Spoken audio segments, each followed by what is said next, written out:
Здравствуйте, мои дорогие подписчики, гости моего канала, зрители. Хочу сегодня показать для зрительниц своих расклад, какой мужчина у вас на пороге для серьезных отношений. Смотрим только серьезные отношения, каких-то залетных мы смотреть не будем.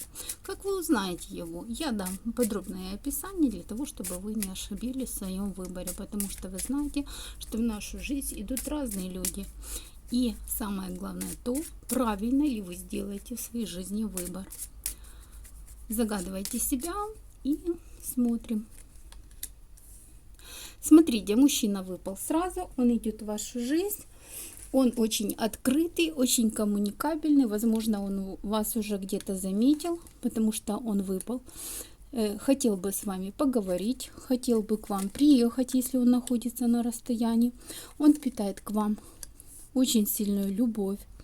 Мужчина очень мудр, понимает, что вы яркая звезда, яркое солнышко, которое наделен прекрасной энергией, прекрасным, возможно, телосложением, прекрасными какими-то качествами внешними.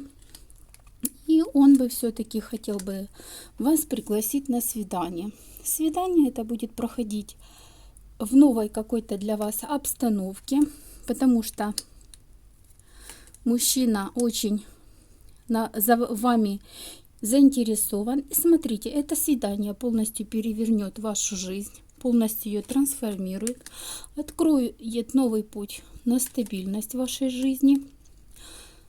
И все-таки смотрите, эта связь предназначена для вас судьбой, и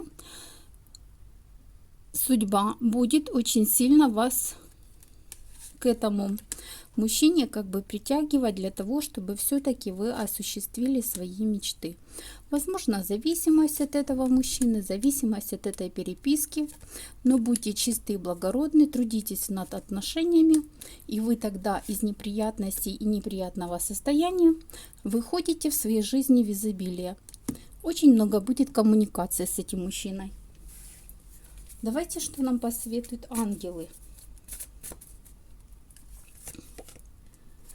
Прислушайтесь к своей интуиции. Всегда, если вы что-то не понимаете, всегда проясняйте.